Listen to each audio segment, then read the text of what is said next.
राघवा.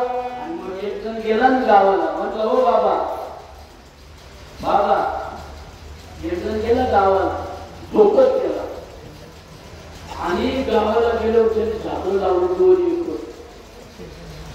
आणि तो मला बोलायला महाराज दोन एकर झाडं लावली, पण पोलिसांनी पकडून गेलंय मला. का बरं? गांजाची लावली.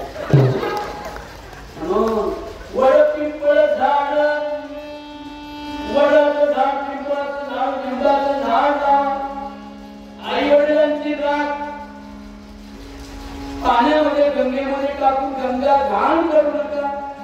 त्याच्या आई वडिलांची राख आणि अस्थी एखाद्या खड्ड्यामध्ये टाका, त्यात शेण टाका, त्यात गवाळ टाका, त्यात माती टाका आणि मोठं वडाचं नाही तर लिंबाचं झाड लावा, नाही तर पिंपळाचं झाड लावा. आपले आई वडील वृक्षाच्या रूपाने सदैव जिवंत राहतात. सुंदरी गोरबा हरी विठ्ठल श्री ज्ञानदेव.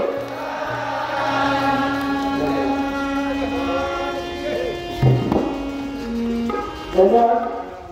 हरिभक्त साहेबांना स्वामी महाराजांचा या ठिकाणी मी तमाम कार्यक्रमाच्या वतीनं आभार मानतो. आणि याच्यानंतर एकच आपले श्री विस्तार म्हणजे महाराष्ट्रातील लाडके कलाकार आपले एक कोणा पृथ्वीराज माने यांचा.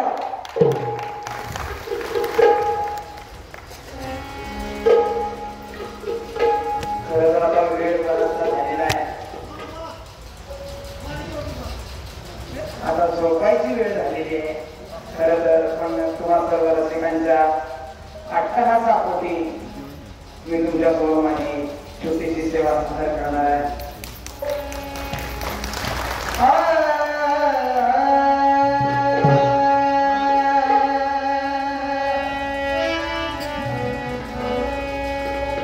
आम्ही लोककलावंत संत जसे सांगतात, वृक्षवल्ली आम्हा सोयीरे, झाडांवरती प्रेम करा, झाडे जगवा, झाडे लावा. संत आणि लोककलावंत सांगतात झाडांवरती प्रेम करा. काय झाडांवरती? 50 सालचे तरुण तरुणी झाडावरती प्रेम करायला सोडून झाडाखालीच प्रेम करतात.